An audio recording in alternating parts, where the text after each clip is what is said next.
एक एग्जांपल बताता हूँ। हमारे एक मित्र डीआरडीओ में थे, तो उन्होंने एक दिन, बहुत पुरानी बात है, सुबह सुबह 6 बजे फ़ोन किया, सोम भाई समझ में आ गया जीवन शरीर अलग अलग होता है। तो कहता है देखो सुनो, मरे हुए आदमी की आंख निकाल के जिंदा आदमी में लगा दें, वही आंख थी जो आंख सही थी, मरे हुए आदमी में नहीं देखती थी, जिंदा आदमी में वही आंख देखती है। इसका मतलब आंख तो देखती है, देखने वाला गायब था। ऑब्जर्वेशन। तो ज्ञान सबके लिए समान है, लेकिन कौन एंट्री कहां से लेगा ये सबकी अपनी अपनी है, मौलिक है। There is a famous psychotherapist, Brian Weiss. हाँ, He has written book on Many Lives, Many lives, Masters. many masters. और उसमें वो 28 साल की लड़की। हिप्नोथेरेपी करके पास्ट लाइव्स को रिकॉल करवाता है। बिल्कुल। So how do you relate that with this? I have read that book. मैंने पढ़ी है। मानव में एक गजब की बात है कि मानव में अनलिमिटेड मेमोरी है। जितनी भी घटनाएं अच्छी और बुरी हैं, सबको अंदर जाने की जगह है, बाहर निकलने की जगह ही नहीं है, मैकेनिज्म ही नहीं। केवल इतना ही हो सकता है कि किसी घटना के प्रभाव से आप अपने आप को मुक्त कर सकते हो, लेकिन मेमोरी रहेगा। तो जीवन में ये महिमा है, चित्त में वो महिमा है कि अनलिमिटेड मेमोरी, कि भाई जीवन अपने आप में मरने वाली चीज नहीं है। शरीर परिवर्तनशील है, जीवन अपने आप में अमर वास्तविकता है। उसमें ज्ञान की तलाश है, उसमें सुख की तलाश है। सुख की तलाश में एक शरीर की आयु समाप्त हो जाती है, वहां से उसको शरीर को छोड़ना पड़ता है, वो दूसरे किसी शरीर को चलाएगा। जब तक मैं दिल्ली पहुंचना है, मेरे को एक बस ने मेरे को पिलखुआ तक छोड़ दिया, मैं दूसरी बस ढूंढूंगा। जब तक मैं दिल्ली नहीं पहुंच जाता हूं, बस ढूंढ के दिल्ली पहुंचना मेरी जरूरत है, और मैं दिल्ली की यात्रा करता रहूंगा। इस बीच में मैं जितना भी लंबा समय रुकना चाहूं रुक सकता हूं। वो जीवन की अपनी महिमा हो सकती है ना। वहां शरीर छूटते ही काल की गणना नहीं है, क्योंकि काल की गणना शरीर के साथ है। टाइम का जो मामला है वो फिजिकल केमिकल रियलिटी के साथ है, वो एक घटना है। आज तक का जितना भी शरीर यात्रा मैंने जिया है, सबका मेमोरी अभी भी रखा हुआ है। जैसे मैं आपको अपने शिविर में घटी घटना सुनाता हूं। एक महिला मेरे को शिविर में मिली गुजरात में, जिसकी आयु लगभग 42 या 44 के आसपास रही होगी। जब वो क्लास 6 या 8 में थी, तब चाचा के द्वारा वो अब्यूज हुई। उससे वो जो परेशान हुई लड़की को लेके, समाज और तमाम चीज़ से बचने के लिए, तो माँ ने प्रतिक्रिया में ये कह दिया कि तुम्हारा भी कोई उसमें रोल रहा होगा, या तुम्हारी भी कोई मर्जी रही होगी। तो वो लड़की जितना उस घटना से परेशान नहीं हुई, उतना उसके माँ से बिहेवियर से परेशान हुई। तो उस लड़की की जिंदगी में 2 दुर्घटनाएं एक साथ हो गई। एक तो उस दुर्घटना से उसके मन में ये कंडीशनिंग आ गई कि ये सारे पुरुष ऐसे ही होते हैं। दूसरा, अपनी माँ के प्रति भी अस्वीकार्य भाव आ गया कि मेरी माँ को तो मेरे साथ खड़ा होना था, ऐसे में मेरी माँ भी मेरे साथ खड़ी नहीं हुई, तो कोई किसी का नहीं है। एकदम अकेली हो गई पूरे संसार में। अब उसके मन में गहरी कंडीशनिंग है कि सारे पुरुष ऐसे ही होते हैं। अब यदि किसी महिला के भीतर गहरी रिएक्शन है, गहरी कंडीशनिंग है कि सारे पुरुष ऐसे ही होते हैं, तो क्या वो अपने पति का सम्मान कर पाएगी? और यदि उसके भीतर पुरुष जाति का ही सम्मान नहीं है, तो उसके साथ वो कैसा व्यवहार करेगी? अब बच्चे भी बड़े हो रहे हैं, लेकिन उसके भीतर जो चित्त में जमा है वो जमा ही है, और उसके बिहेवियर से वो रिफ्लेक्ट होता है। तो ये सारी चर्चा के बाद उसने खुल के अपनी चर्चा पूरा शेयर भी किया। तो सारी चर्चा में निकल के आया, देखो जो भी कुछ घटना घटी उसमें तुम्हारा कोई रोल था ही नहीं, गलती चाचा की थी, चाचा को दुखी होने की जरूरत है। तो जैसे जैसे वो ये स्वीकार पाई कि इस घटना में मेरी कोई भूमिका नहीं है, जब तक आदमी स्वयं को शरीर मानेगा, ये मानसिकता रहेगी ही, उस दुर्घटना का कोई ना कोई शिकार होगा ही। इसका एक ही इलाज है कि सबको मानव चेतना से संपन्न हो जाएं, तब तक ये दुर्घटना होती ही रहेंगी। उससे वो नॉर्मल हो पाई। नॉर्मल होने से वो इतना रोई, अब उसको याद आ रहा है कि मेरे पति को तो मैंने कभी प्यार ही नहीं किया, मेरे बच्चों को, मेरी फैमिली को तो कभी मैंने प्यार ही नहीं किया, और मैं तो आज 45 साल की हो गई। पूरा जीवन केवल उस घटना के प्रभाव में ही निकल गया। तो साइकोथेरेपिस्ट ये करते हैं कि हिप्नोटाइज करके पे उस घटना का, जहां चित्त है, चित्त में वो घटना है, उस घटना पे उसको लेके जाते हैं हिप्नोटाइज करके, और वो उस घटना को फिर से जीती है, उस पीड़ा को फिर से जीती है। उस पीड़ा में फिर वो इंस्ट्रक्शन देता है, देखो तुम इसको दृष्टा भाव से देखो, है ना। और जब मैं किसी बात को थोड़ा डिटैच होकर देखता हूँ, दृष्टाभाव से देखता हूँ, तो घटना अलग हो जाती है, मैं अलग हो जाता हूँ और मैं उसके नेगेटिव प्रभाव से मुक्त हो जाता हूँ। काउंसलिंग का इतना ही मतलब है कि मैं उस घटना के नेगेटिव प्रभाव से मुक्त हो जाऊं। ब्रायन लुइस नाम का डॉक्टर है जिसको अपने ऊपर बहुत कॉन्फिडेंस है, जिसको लगता है कि मैं किसी भी केस को हैंडल कर लूंगा, है ना, और वो पुनर्जन्म को बिल्कुल नहीं मानता है। वो लड़की को हिप्नोटाइज करके और पीछे 2 साल की एज में घटना ऐसे मिलती है जिसमें कि उसके चित्त पे प्रभाव हो सकता है। हिप्नोसिस से वापस आती है, अगले वीक फिर अपॉइंटमेंट के लिए आती है, उसके ऊपर कोई प्रभाव नहीं पड़ता है। अब वो तंग आ जाता है। तंग आके वो ब्लाइंड इंस्ट्रक्शन पास करता है कि जहां भी तुम्हारी प्रॉब्लम का रूट है वहां चली जाओ। अब वो लड़की कुछ ऐसा डेटा देना शुरू करती है जो कि उसके बिल्कुल दिमाग से बाहर हो गया। वो 300 साल पहले की बात कर रही है, वो एक परिवार की चर्चा कर रही है, उसके माहौल की चर्चा कर रही है। अब उसको तो कोई विश्वास नहीं होता है, लेकिन वो ये करता था, जब वो हिप्नोसिस में जाती थी तो वो जो बोलती थी वो उसको रिकॉर्ड करता था, और वो बुक केवल हिप्नोसिस में रिकॉर्डिंग की बुक है। उसने जब पूरा डाटा मैच करके देखा, वो 300 साल का हूबहू डाटा निकला। अब उसके लिए तो नया प्रयोग शुरू हो गया। अब उसको हर वीक बुलाता, उसको हिप्नोटाइज करता। इस तरह से उसने अपनी 86 बर्थ की कहानी सुनाई, और उसकी कहानी में कुछ चीजें कॉमन थी। वो मैक्सिमम टाइम लड़की ही थी। वो जब हिप्नोसिस में जाती थी तो उसके थ्रू कुछ और जागृत आत्माएं उसके थ्रू फिर डॉक्टर से बात करती थी, और धीरे धीरे उन जागृत आत्माओं ने डॉक्टर को बताया कि तुम इस लड़की का इलाज नहीं कर रहे हो, इसके थ्रू हम तुम्हारा इलाज कर रहे हैं। हम तुमको ये बताना चाहते हैं कि मानव केवल शरीर नहीं है, शरीर को चलाने वाली रियलिटी कोई मैं है, और ये मैं में जो सारी जो प्रॉब्लम है उसमें मैं की कंडीशनिंग है, और ये मैं एग्जिस्ट करता है। इस मैं को समझे बिना दुनिया का कल्याण नहीं हो सकता। तुम बड़े डॉक्टर हो, तुम्हारी बात को दुनिया मानती है, तुम इस मैं को समझोगे, दुनिया को बताओगे तो दुनिया में कल्याण होगा। हम चाहते हैं कि ये दुनिया बेहतर दुनिया बने। सार ऐसा था। ठीक है ना? हाँ जी, आप कुछ कहना चाह रहे थे। तो अगर सारी अलग अलग हैं तो नंबर 1 वो होमोसेपियंस के आने के पहले क्या कर रही थी, और जैसे पॉपुलेशन एक्सपैंड हो रही है तो और सोल्स कहाँ से आ रही हैं? बिल्कुल ठीक। अब ये सब क्वेश्चन आना शुरू हो जाएगा। तो इसको ऐसे समझ सकते हैं, तो नेचर में इकोनॉमी ऑफ एबंडेंस है। जितने पेड़ पौधे हैं उनको जिंदा रहने के लिए हवा, मिट्टी, पानी, प्रकाश की जरूरत है। जितने पेड़ पौधे हैं उसकी तुलना में हवा, मिट्टी, पानी, प्रकाश कितना ज्यादा रहता है? बहुत ज्यादा रहता है। जितने पशु पक्षी हैं उनको जिंदा रहने के लिए फॉरेस्ट और बाकी की जरूरत है। कितना ज्यादा है? बहुत ज्यादा। जितने मानव हैं उनको जिंदा रहने के लिए ऐसे जरूरत है। तो जितने गर्भ उपलब्ध हैं इस दुनिया में, पशुओं के गर्भ और मानव के गर्भ, क्योंकि पशु गर्भ को भी वही मैं चलाता है जो मानव गर्भ को चलाता है। शरीर किसी भी प्लेनेट पे एक बायोलॉजिकल क्रिएशन है, तो शरीर का बनना किसी धरती की भौगोलिक स्थिति के अनुसार होता है। जैसे हम धरती पे बने शरीर को चांद पे लेके जाते हैं तो उसका कॉन्स्टिट्यूशन चांद के वायुमंडल के हिसाब से नहीं है, इसलिए ग्रेविटेशन 1/6 हो जाता है, और उसका 60 किलो का आदमी वहाँ 6 किलो का रह जाता है, और वो चलता भी है तो उड़ उड़ के चलता है, क्योंकि वो शरीर चांद के वातावरण में नहीं बना है। इससे हमको ये समझ में आता है कि कोई भी शरीर किसी प्लेनेट के वातावरण में बनता है, उसके कॉन्स्टिट्यूएंट से बनता है। एक ये बात समझ में आई, ये जीवन नाम की रियलिटी का एग्जिस्टेंस किसी प्लेनेट विशेष के वातावरण का मामला नहीं है, इसका होना एक एग्जिस्टेंशियल रियलिटी है। कहते हैं कि वो अबंडेंट संख्या में, बहुत अधिक संख्या में उपलब्ध रहता ही है। यदि गर्भ ज्यादा उपलब्ध हो गए और वो मैं उपलब्ध नहीं है तो क्या होगा? एबॉर्ट मारना शुरू करेगा शरीर, है ना? तो ये एक अव्यवस्था हो गई। तो होमोसेपियंस आए, कोई फर्क नहीं पड़ता, उसके पहले भी ये सब व्यवस्था अस्तित्व में बना ही रहता है। जनसंख्या क्यों बढ़ रही है? क्योंकि मानव है, शादी करता है, रोज बच्चे पैदा करता है, इसलिए जनसंख्या बढ़ती रहेगी। जितनी जनसंख्या बढ़ती रहेगी उससे बहुत अधिक जीवन उपलब्ध होता ही है, रहता ही है, बना ही रहता है, इसलिए वो जनसंख्या बढ़ती रहेगी, कोई प्रॉब्लम नहीं। इससे ये भी समझ में आता है कि मानव में क्लोनिंग सफल नहीं हो सकता है। क्यों?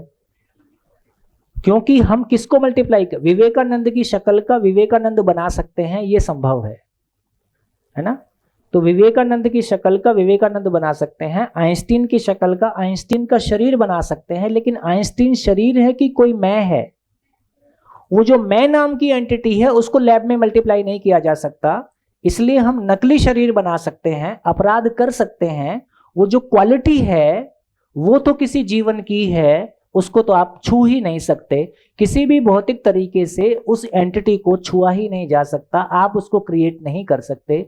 इसलिए क्लोनिंग मानव में सफल नहीं होगा, पशु में सफल हो सकता है, क्योंकि पशु में मैं की मौलिकता व्यक्त नहीं होती है, उस पशु विशेष की मौलिकता ही व्यक्त होती है, शरीर की मौलिकता व्यक्त होती है। इसलिए पशु में क्लोनिंग सफल हो सकता है, मानव में क्लोनिंग सफल नहीं हो सकता, ये पहले से पता है। यदि ये बात हमको कंसेप्चुअली समझ में आती है तो वर्ल्ड का बेस्ट इंटेलेक्ट और इतना सारा रिसोर्स हम अनावश्यक क्लोनिंग में नहीं डालेंगे। कि बेसिकली मैं और शरीर दो अलग अलग रियलिटी है। तो ये मैं नाम की एंटिटी है क्या चीज? मैं नाम का एंटिटी एक सूक्ष्म अति सूक्ष्म कण के स्वरूप में, एटॉमिक स्वरूप में, ये चैतन्य इकाई जिसमें सोचने समझने की असीम क्षमता है, ये सेल के बीच के पोलेपन से हॉरिजेंटली, वर्टिकली, 3 डायमेंशनली इच्छा गति से पूरे शरीर में गुजरता है। मतलब ये एक मन में क्वेश्चन उठता है ना कि मैं शरीर में कहाँ हूं? तो होने के स्वरूप में मैं एटॉमिक स्वरूप में हूं, तो मैं सूक्ष्म अति सूक्ष्म सूक्ष्म रियलिटी जो एक एटॉमिक स्वरूप में हूं, जिसमें कि सोचने समझने का ये असीम पोटेंशियल है, जिसका होना एग्जिस्टेंशियल है, जिसमें कि जो समाधान से सुखी होता है, ये शरीर के कोशिकाओं के पोलेपन से हॉरिजेंटली, वर्टिकली, 3 डायमेंशनली गुजरते हुए अब कैसा आकार बनेगा? जैसे हम जलती हुई रस्सी के ठूंठ को रात को ऐसे हवा में घुमाएं तो कैसा आकार दिखाई देगा? सर्कुलर। उसी तरह से जिस आकार का शरीर रहता है उसी आकार का हॉरिजेंटली, वर्टिकली, 3 डायमेंशनली एक दूसरा शरीर भी बन गया, तो एक शरीर और हो गया। इस लाल वाले शरीर को बोल रहे हैं स्थूल शरीर। ये जो शरीर बन गया ये कैसा शरीर है? इसको बोल रहे हैं सूक्ष्म शरीर।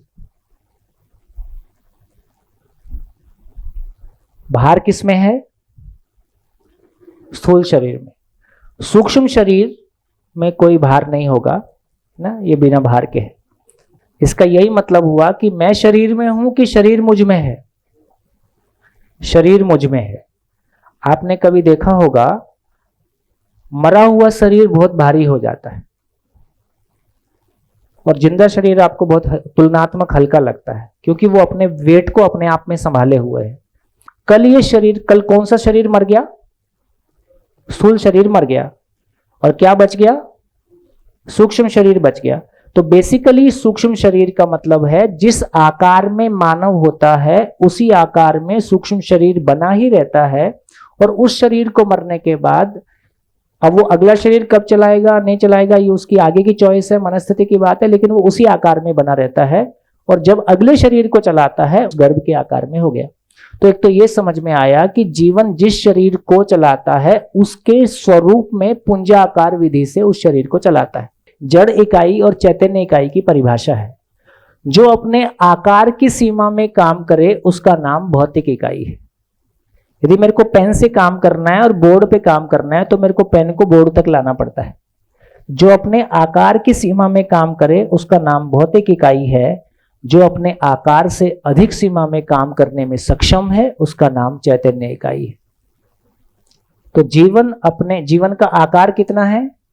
सूक्ष्म अति सूक्ष्म परमाणविक स्वरूप, लेकिन वो पुंजाकार विधि से जिस भी शरीर को चलाएगा उससे अधिक आकार में रहता है। यदि शरीर ऊपर से नीचे गिरेगा तो किस नियम से गिरेगा? ग्रेविटेशन से। और जब मैं ऊपर से नीचे आऊंगा तो कौन से नियम से आऊंगा? मैं तो भारहीन हूं, तो मेरे ऊपर तो ग्रेविटेशन लागू होगा नहीं। मैं केवल एक ही नियम से आऊंगा कि मैं शरीर के साथ बने रहना चाहता हूं, इसलिए मैं शरीर के साथ, मैं इच्छा विधि से इच्छा पूर्वक शरीर के साथ हूं। तो बेसिकली कोई भी मैं स्वेच्छा से इच्छा पूर्वक इस शरीर को चलाता है। जिस दिन इच्छा नहीं रहती है इस शरीर को समाप्त कर देता है। यह ताकत उसके पास है। बिना डैमेज किए अलग हो ही नहीं सकता, क्योंकि वो ये पहचानता ही नहीं है कि ये शरीर और मैं साथ साथ कैसे हैं और अलग अलग होने की योग्यता क्या है। कि शरीर के सुख दुख को महसूस करने वाला मैं हूं, इंद्रियों को भोगने वाला भी मैं हूं, ठीक है, संबंध का सुख पाने वाला भी मैं हूं, और मेरे भाव और विचार में यदि सुखदायी स्थिति बनी हुई है तो वो उसका पता भी मुझको ही चलता है, और यदि मेरे भाव और विचार में अव्यवस्था बनी हुई है उसकी पीड़ा भी मुझी को पता चलती है। जितना मैं अपने आप से बात कर पाता हूं, अपने विचारों के साथ रह पा, एक प्रैक्टिस होने के बाद में एक भी विचार बिना स्क्रीनिंग के गुजरता नहीं। जैसे मैं इस बात को मेरे लिए अधिकार से कह सकता हूं कि मेरा एक भी विचार बिना मेरी स्क्रीनिंग के नहीं जाएगा। पहले मैं सोचता था कि रात में तो ऐसा नहीं होता है, जैसे दिन में कोई गलत विचार आता है तो आपको पता चल जाता है, आप उसको संभाल लेते हो, सपने में तो जो होना हो ही जाता है। तो मैं कहा यार रात को पता नहीं चलता है, इसका मतलब हम शरीर के साथ बहुत अधिक तदाकार हैं। यदि हम जैसे जैसे अवेयर होंगे तो रात में भी कोई गलत विचार परकुलेट हो रहा है तो आप तुरंत आपको पता चलेगा, जैसे दिन में आप उसको रोक पाते हो आप रात में भी उसको वैसे ही रोक दोगे। इसका मतलब क्या हुआ, कौन सोता है कौन नहीं सोता है, शरीर सोता है कि मैं सोता हूं। तो सोना किसकी जरूरत है, जो थकता है। मैं अक्षय बल शक्ति संपन्न हूं, मैं असीम शक्ति के साथ हूं, इसलिए मैं कभी थकता नहीं हूं, इसलिए मैं कभी सोता नहीं हूं, इसलिए विचार चलता ही रहता है। तो मैं कभी नहीं सोया हूं, मुझको सोने की आवश्यकता भी नहीं है। आवश्यकता अनुसार शरीर को आराम देने का नाम सोना है।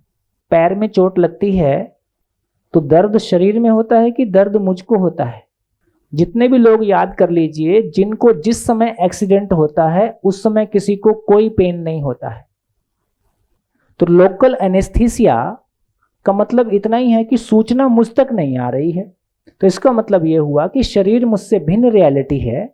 सबको एक ही डॉक्टर एक ही इंजेक्शन लगाए, सबको समान दर्द होता है कि अलग अलग होता है? अलग अलग होता है, जबकि सुई वही है, डॉक्टर वही है। इसका मतलब है जितना आप भयभीत होते हो उतना ज्यादा दर्द होता है। इसका मतलब इतना ही है कि दर्द शरीर में नहीं होता है, शरीर में अव्यवस्था होती है। उस अव्यवस्था से कितना चिल्लाना है ये मैं तय करता हूं। ऐसी तमाम घटनाएं हमारे बीच में मौजूद होती हैं जहां हमको पता चलता है जीवन और शरीर ये किस तरह से दोनों अलग अलग हैं, किस तरह से दोनों साथ साथ हैं और कैसे इनका प्रभाव एक दूसरे पे पड़ता है। हाँ जी। मरने पर जो हमारा भार है सामान्य से बढ़ जाता है। हाँ, तो जो मैं है वो तो हर वक्त जागृत है, जब हम जिंदा है जिस वक्त जीवित है, तो सोते समय भी हमारा भार सामान्य से बढ़ जाता है। बढ़ ही जाता है। इससे बढ़िया एग्जाम्पल बताता हूँ। जिसको साइकिल चलानी नहीं आती है, जब वो आपके पीछे बैठता है आपको गिराने के लिए कोई कसर बाकी नहीं छोड़ता है। और जिसको साइकिल चलानी आती है वो जब आपके पीछे बैठता है तो आपको पता भी नहीं चलता है कि कब बैठ गया। क्या फर्क है दोनों में? जिसको साइकिल चलानी नहीं आती है उसके वेट को भी आप बैलेंस कर रहे होते हो, और जिसको साइकिल चलानी आती है उसके अपने वेट को साइकिल पे रख के बैलेंस करना खुद आता है, इसलिए उसके वेट को आपको बैलेंस नहीं करना होता है। इसलिए रोटी बनाना और साइकिल चलाना दो अलग अलग तरह की घटना है। रोटी बनाना शुद्ध प्रैक्टिस है, साइकिल चलाना एक ज्ञान की क्रिया है। साइकिल चलाने में उस पॉइंट को फील कर लेना जहां उसका बैलेंस बन गया, केवल उस पॉइंट को कब कौन फील कर ले, फील कर लिया तो पकड़ लिया, बस उस पॉइंट पे रखता हूं, साइकिल चलती है। पशु को जो काम वंश विधि से आता है हमको उस काम को सीखना पड़ता है, जबकि आर्किमिडीज का प्रिंसिपल कहता है कि बॉडी में 70% पानी है तो उसको नहीं डूबना चाहिए, जबकि आदमी डूब जाता है। तो आदमी भयवश डूबता है। जैसे पशु को प्रैक्टिस है कि वो शरीर को पानी पे उसका एरिया को कैसे मैक्सिमम करेगा, तो ऐसे रहता है। जीवन उस संतुलन को पहचानता है कि शरीर को किस शेप में पानी में रखना है, तो बिना हाथ पैर हिलाए भी पानी में पड़ा रहेगा, डूबेगा नहीं। बोलना कैसे सीख रहे हैं? तो जितने भी सीखने की सारी गतिविधियां हैं वो जीवन और शरीर के बीच में प्रैक्टिस का काम है। जिंदा रहने की कल्पनाशीलता ज्ञान को टच नहीं कर सकती, क्योंकि उसमें सारा मटेरियल भौतिक रासायनिक है। इसलिए परंपरा ने चित्त वृत्ति निरोध की बात की, विचार शून्यता की बात की, और विचार शून्यता की स्थिति का नाम समाधि है। कि ज्ञान को स्कूल में लाया जा सकता है क्योंकि ज्ञान वचनीय है, सारी चीजों को ऑब्जर्वेशन में लाया जा सकता है, तो उसको अनुसंधान पूर्वक देखा गया, भाषा पूर्वक कहा जा सकता है। इसलिए कल्पनाशीलता का पहला ट्रांसफॉर्मेशन है कि जिंदा रहने की कल्पनाशीलता पहले जीने के स्वरूप में आ जाए, ताकि वो ज्ञान के साथ में तदाकार हो सके। जैसे शरीर से बियॉन्ड कोई रियलिटी जीवन है, उसके बारे में सारी इंफॉर्मेशन मेरे पास आ गई, वो सारी मेरी कल्पनाशीलता में स्वीकार हो गई। अभी इंफॉर्मेशन कहाँ है? इमेजिनेशन में। रियलिटी कहाँ है? एग्जिस्टेंस में। तो मेरी इमेजिनेशन में उसका मीनिंग है और उस मीनिंग से मैं रियलिटी को फील कर लेता हूं। इतनी सारी बात सुनते सुनते आप कुछ क्षण के लिए अपने शरीर भाव से एक बार को किसी दूसरी दुनिया में कुछ क्षण के लिए चले जाते हैं। उस क्षण को यदि ऑब्जर्वेशन से निष्कर्ष पूर्वक स्वीकार कर दिया तो ये इसकी स्टेबिलिटी, इसकी स्थिरता और बढ़ जाती है। और धीरे धीरे जैसे जैसे हम इस पे ध्यान देते हैं तो शरीर से मैं अलग हूं और मेरी आवश्यकता अलग है, ये प्रभाव, इधर का प्रभाव बढ़ते जाता है, इधर का सुख बढ़ते जाता है। ये पद का प्रभाव, धन का प्रभाव है ना, ये उतना बड़ा नहीं रहता है। छोटी सी बात कह के अभी की बात पूरा करता हूं। जैसे अभी हमारी विंडो कैसी है? इतनी बड़ी है और इसमें कुछ डॉट्स हैं। तो कितने डॉट दिखाई दे रहे? बहुत सारे। हमने क्या किया? ये क्या, जिंदा रहने का एक हमने डब्बा बना रखा है। रूप, बल, धन, पद, इंद्रियां और इस बीच में गाड़ी घूमती रहती है। इस कैनवस को यहां खींच के यहां तक लाए और इसको 3 बोर्ड के बड़ा बना दिया। अब ये डॉट कितने बचे?